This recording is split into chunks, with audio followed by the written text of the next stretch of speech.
On December 7, 2019, Juice WRLD stepped onto a private Gulfstream jet at Van Nuys Airport in Los Angeles, surrounded by his entourage, unaware that this flight would be the final chapter of his life. At exactly 8:23 p.m. Pacific Time, the jet lifted into the night sky, headed for Chicago Midway International Airport. Just over 3 hours later, at 1:28 a.m. Central Time, the plane touched down smoothly at the Atlantic Aviation Terminal. But waiting on the ground wasn't family, fans, or celebration. It was the Department of Homeland Security, the FBI Chicago Police, and a gang investigation federal task force. As Juice WRLD and his crew entered the lobby, they were immediately confronted by federal agents, a K-9 officer, and Chicago Police gang intelligence. Within moments, authorities ordered a narcotics search of every piece of luggage from the jet, already lined up on carts as if fate itself had set the stage. The dog didn't hesitate. It alerted instantly on the first cart, then again on the second. Federal agents informed everyone inside that narcotics had been detected and the bags would be opened and searched. That's when Ali Lottie, Juice WRLD's girlfriend, returned from the bathroom and sat down in the lounge behind him. And then, without warning, everything collapsed. Juice WRLD slowly turned toward Ali, let out a deep, haunting scream, threw his arms into the air, and fell face first onto the floor. His body began convulsing violently, blood poured from his nose and mouth. Ali screamed for help. Police officers rushed to his side, rolling him onto his side as his body shook uncontrollably. Chicago Fire Department was called. A Homeland Security agent administered 2 doses of Narcan. The convulsions stopped, but it was already too late. Juice WRLD was rushed to Christ Hospital as authorities continued their search, uncovering 70 pounds of vacuum-sealed marijuana and 6 bottles of prescription codeine hidden in the luggage.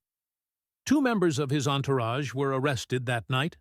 His security guard, Henry Dean, was taken into custody for carrying firearms inside the airport, even though he had legal permits. His photographer, Chris Long, was arrested after police found a .40 caliber pistol hidden inside a camera bag he claimed was his. At 3:14 a.m. on December 8, 2019, Juice WRLD was pronounced dead. The cause of death: oxycodone and codeine toxicity. Everyone else walked free.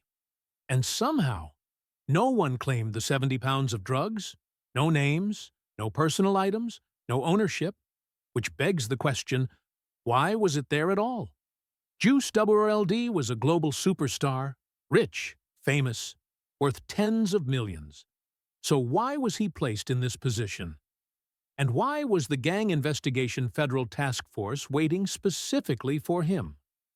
Just 6 days earlier, the FBI announced it was investigating the murder of Chicago rapper Shoota Shells, a gang-affiliated artist whose diss tracks targeted No Limit, a Chicago gang closely connected to rappers G Herbo and Lil Bibby. Lil Bibby also happened to be the founder of Grade A Productions, the label that signed Juice WRLD and helped launch him into superstardom. Before fame, Juice WRLD had no gang ties. After signing, he started acting like a lifelong member, dissing dead rivals, dropping gang signs, mocking murdered teenagers in lyrics. All while fans who understood Chicago drill culture watched in disbelief. Comment after comment called it out. Said he was being used. Said he was being extorted. Said he was a crash dummy wrapped in platinum records. Some believed the drugs were for a birthday party. Others blamed Ali Lottie. Others pointed to Chris Long's cannabis connections. But the loudest whispers all circled back to one name: No Limit. Was Juice WRLD being protected or exploited? Was he playing a role he never fully understood? We may never know. But what we do know is this: 70 pounds of narcotics crossed the country on his jet. Federal gang investigators were waiting, and a 21-year-old musical genius died on the floor of an airport lounge. Not on stage, not in a studio, but in the middle of a nightmare he may never have seen coming.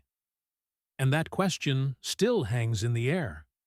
Who really put Juice WRLD in that position?